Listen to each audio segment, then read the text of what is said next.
Today is one of those days where I wish that I was taller.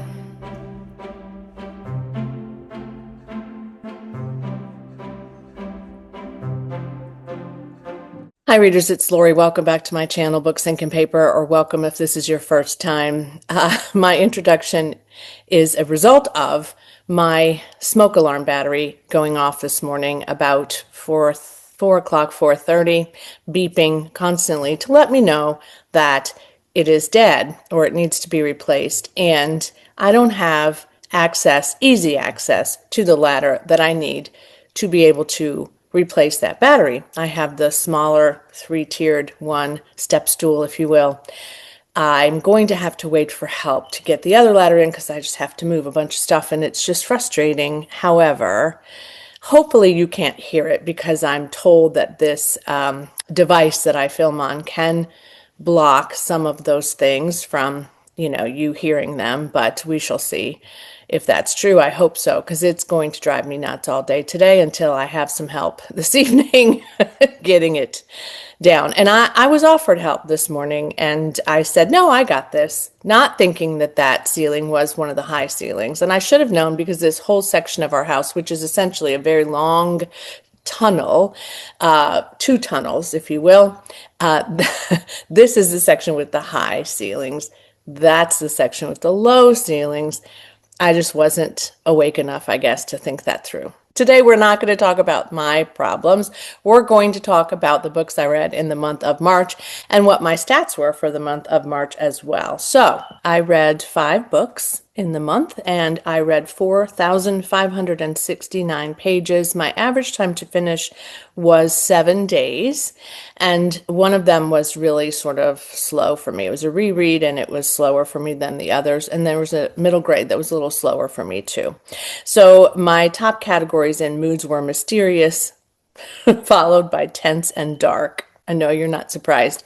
Perfect for Murderous March, right? Also lighthearted, emotional, and hopeful, adventurous, reflective, and informative for the rest of them. So my pace was medium 54%, fast 38%, and slow was 8%. But again, I felt like it was super slow, so it took me longer than I'd like.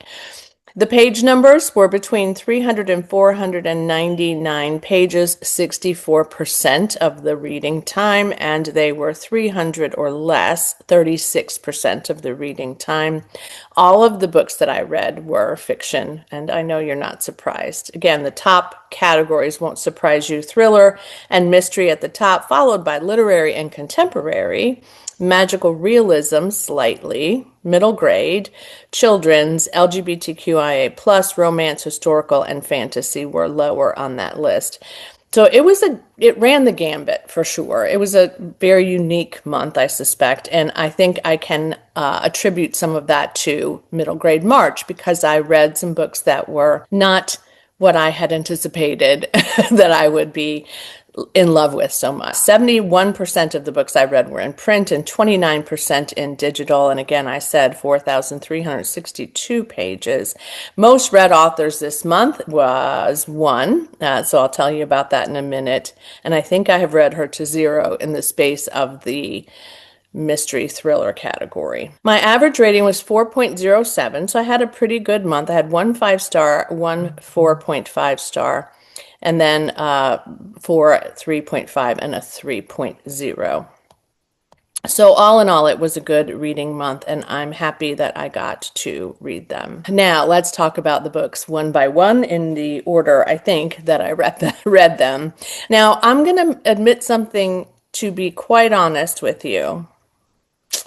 I read 2 books by the same author, an author that I really love, and I have to say, I read these at the start of March, so I guess maybe that's part of it. But I can't really remember a whole lot about what happened in the end to either of these books. I remember reading them, but I don't remember what happened at the end. I feel bad about that. Mystery thrillers have become a bit of a popcorn situation for me, and I'm okay with that. on some levels, but I kind of would like them to be a little bit more memorable. Perhaps I could have rated one of these lower than I did, but I didn't. All right, so the first one that I can't really remember what happened is What Have You Done by Sherry Lapina. I wanted to finish her to zero. And as I said, I think I have now, but this one was about a bunch of young people who were in a graveyard and they discover something sinister. They're telling ghost stories and the parents think that, everything's fine. They trust them. Everybody knows everyone. And in the morning, all of that changes because there's a dead body that's found. And I think that character's name is Diana. And she was around their age. There was no idea of how this happened. I think they found her unclothed as well. So there's a lot of suspicion around who might have done this. Now there's a lot of fear amongst the family members. And this book also, which is maybe what knocked it down a little bit for me, although it also was fun at times, the character who is murdered is coming back in her own narrative throughout the book. So essentially, you're knowing that she is telling you kind of what happened and what she's noticing while you're reading it. In fact, one of the chapters says, "No one knows I'm here. I'm invisible in this interview room." Okay. What I loved about this was that I did not see what was coming until the end. I did see other people as potential suspects for having harmed this child. So that's really what gave this, I think I gave it a 3.5. I liked the characters. I liked the kids for the most part. I thought that they were well developed and they were all very close and they knew this girl very well. And there were certain people that were looked at more closely than others. And so, but it was a kind of a police procedural, but also a story from a lot of different perspectives from a lot of these different kids. And so I enjoyed it. I really did. I would read it again. I will keep it. I love Sherry Lapina. It just wasn't quite as high as I had anticipated that it would be. And this one was a bit higher. This one was a solid 4.0 for me. I think this was the newest one that I got, and I was anticipating this one. It's interesting that Lucy Foley blurbed this, which I'll tell you about in a minute. A family, one child, mom and dad. Mom works at home. Dad does not. But at the end of the day, the daycare calls and says she didn't get picked up. And so he goes to get her, goes home, and he finds out the worst about what happened to his wife. She disappeared and they don't know where she is. He has no idea what happened to her. So he's got Bryden. He finds his wife's car in the garage and her laptop is open and her cell phone is nearby and her keys are where she always puts them. So somebody in this place where they live or somebody that knew her in some way may have done something nefarious. And so he's upset. His sister is upset. His parents come, they try to support him. I am remembering it now that I have kind of gotten back in the group. It's a constant sort of back and forth around who might have done something to her, who might have kidnapped her, and how could they have done it without, things left in the home. And just there were a lot of questions. Did she just run away? But how did she do that if she didn't have her, keys or her phone, or why would she do that? There's a lot of speculation about this.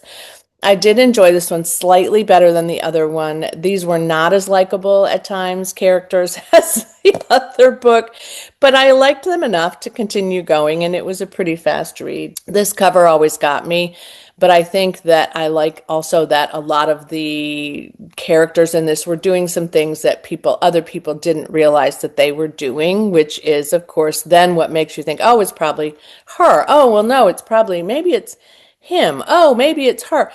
So there's a lot of speculation. However, in the end, I think it wrapped up really well. And I will continue to read whatever Sherry Lapina writes because I really like her as an author. And again, they're popcorn, right? So this one was my only 5-star read for this month. Until Tomorrow, Mr. Marsworth by Sheila O'Connor.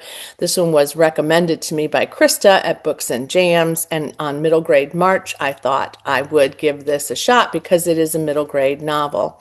It is a beautiful little book. It is set in the 1960s, in 1968, and Renee Kelly is a paper girl in her new community where she lives with her grandmother because her father is away on business and her mother died from, I think it was cancer. So she and her brothers were removed from Missouri and they're sent to Minnesota where her grandmother lives. And this is a small community. And this little girl, Renee, is, she's a little fireball at times, but she is determined to talk to this man in person, Mr. Marsworth, because she drops off his papers at the door and she's never met him or seen him, and that bothers her. So she begins to write him little letters, and he actually begins to write back to her, which is very sweet. And they go back and forth in this correspondence throughout most of this epistolary novel. Again, this is middle grade, but it does have some challenging topics. There is discussion of war. There is discussion of past war as well as current war. There are some bullies that are not treating Renee well, and she is also retaliating, and her brother is worried about her because he also has a paper route, and so he's trying to make sure she's safe. And these bullies belong to the sheriff, so there's not a lot of room for him to do anything to support her.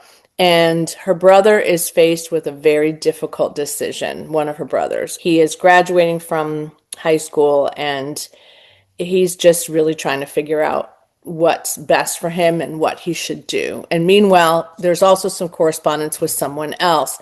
So this is, I think in the synopsis, it tells you that she's confiding in Mr. Marsworth about Vietnam War. There are some really kind of beautiful moments where she comes to terms with a lot of the grief that she's feeling and the fear that she's feeling. There are moments where you want her grandmother to be different than she is. There are moments where the family is divided by a number of things, which is good. I mean, it had a lot of meat to it. There were teeth in this book, right? There was meaningful discussion about each person's feelings about this or that at that time of in that decade, which was a hard one, right? It was a very, very difficult decade. So I really enjoyed it. It surprised me how much I enjoyed it, and I shouldn't have been surprised because Krista loved it. But I would probably read something else by Sheila O'Connor. She's also written Sparrow Road, which I had never heard of, and she's read an International Reading Award for Keeping Safe the Stars, and she wrote Tokens of Grace and Where No Gods Came. She won a Michigan Prize for Literary Fiction and a Minnesota Book Award. So I think that Sheila O'Connor will show up again in my reading tasks. However, for now, I just want to say this one is middle grade, is not always just everything wraps up beautifully in a bow. There are some moments of challenge and such. So hopefully, if you recommend this to your middle graders, they will enjoy it too. But I love an epistolary novel, as you know. They go pretty quickly. And I really liked these characters, especially the gap in their age and in their experience and how they're trying to help each other kind of come to terms with where they are and where they were. And then this one is The Westing Game, which was also a middle grade kind of murderous thing that I picked by Ellen Raskin. This one won the Newbery Medal, and I've had it for a while, and I just didn't finish it for the longest time. And so I decided middle grade March was the best place to do that. So this one has the characters and the situation at the beginning listed, so you're able to kind of see who's all involved in this and what their kind of purposes were in this particular book. Ellen Raskin was an illustrator, not an author, for a long time. And so I feel like she was able to paint a picture for you as you were reading this book. This one is about a man who has set up a game for a number of people in this community. And his house has been, I think, abandoned, as I remember, for a while. And the next thing they know, they discover that Sam Westing is dead, and he's going to donate his money to somebody on this list of people. So they're all asked to come in to meet with the attorney to find out what his wishes were for his will.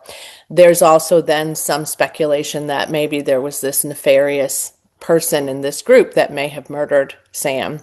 And these kids are trying to also figure out what happened. And there is a game, and that is his last wish, Sam's, is that they play this game. And I enjoyed it. I enjoyed it a lot. It wasn't like a 5-star read for me, but I thought it was fun, and I'm glad that I read it, and I would like for my grandkids to read it at some point, so I'm going to hang on to it. And I think it was a great middle grade read as well, so I recommend that one too. And the last one that I read was The Hunting Party by Lucy Foley, and I had trouble because I kept calling it The Hunting Game, and I would look up The Hunting Game and it wouldn't be there. The Hunting Party, and it is clear from the cover that this is a snowy adventure, mysterious thriller. I had read it before years ago, and it was a book club pick for me for my book club, and so I read it again. To do so, I got it on Kindle Unlimited, but I also got it from no, it wasn't Kindle Unlimited. I paid a little bit of money for it. I also got it from my library.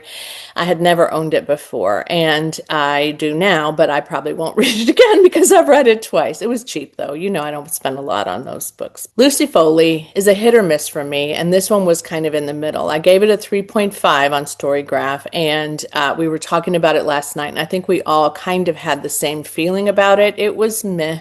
Really, I might have probably, now looking back, given it more of a 3-star, but the first time I read it, I gave it a 4-star, so I clearly liked it better the first time round. This is about a number of adults who end up going to this event at Christmas and at New Year's for themselves because they've all known each other since college, except for those who married somebody in that didn't go to college with them.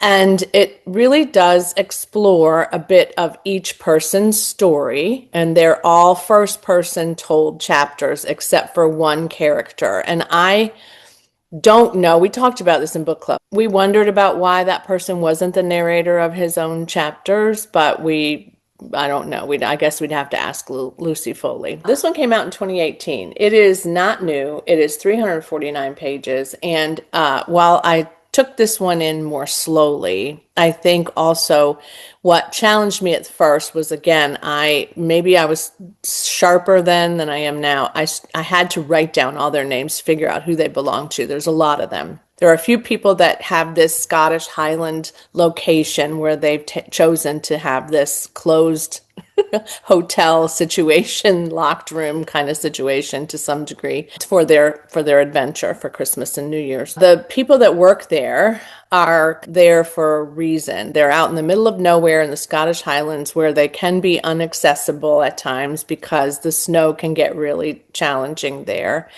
And they both have a backstory and a history. And then there's another guy that does like maintenance property wise. And those are the only other people that are not involved with this group of friends. And this group of friends is they all went to college together. I would say that they're mostly unlikable. Just going to say it. They all have different kinds of personalities. You get some backstory from them, so they do go back and tell the story of something that happened in their lives typically, but not all of them really do narrate as much as some of them. The sort of main focus of this is on a few of them. But I do think it's worth reading. I mean, a 3.5 star is decent for sure. And I'm glad we read it as a book club because we were able to discuss it and freely. I think that I would recommend Lucy Foley. I have read a number of hers. Some of them I've liked more than others, but I clearly liked this one better the first time around. And that is probably on me as well because, sometimes a book does it for you that first time. So that is it for me today to share with you what I read in the month of March. I have read 14 books as of now, and I feel good about that. I mean, I've read nothing so far in April that I've finished, but I have a pretty big I have a pretty big stack that I would like to get through in April. So we'll see how that works. Let me know what you read in the month of Murderous March, if you participated in my little reading thing that I'm doing each month, or let me know what you read if you didn't read anything for Murderous March, especially middle grade, because I am opening myself up to middle grade and I'm happy about that. I think it's going to work really well for me. I'm trying to get out of reading so many mystery thrillers, and also I set up some months for me to do that. So I'm going to probably get out of that a little bit this year and see if I can get a little bit more creative about what I choose to read. This particular month of April, if you didn't remember, is Academia April. I'm also reading a bit of a mystery thriller there. So I feel like I am a little bit saturated with those. So I am considering what else I could read on that list that I had as a pile of possibilities, or some of the things that you guys recommended as well. So thank you again so much for joining. If you aren't a subscriber and you're new to this channel and you would like to learn more about me and more about the books that I read, you can certainly subscribe. I would love it if you would do that. Give it a thumbs up if you feel like it. Give me a murderous emoji of some sort if you'd like to do that too, but you can also give me a newspaper for Mr. Marsworth. You can give me a game, little kind of an emoji about a game in some way. For the Weston game, you can also give me some emojis about a ghost or about an apartment building, or I don't know what, like for computer, anything that you feel like, or just flowers, hearts, April, showers, whatever you want to put in the comments below. I appreciate you all so much. And as always, happy reading. Bye.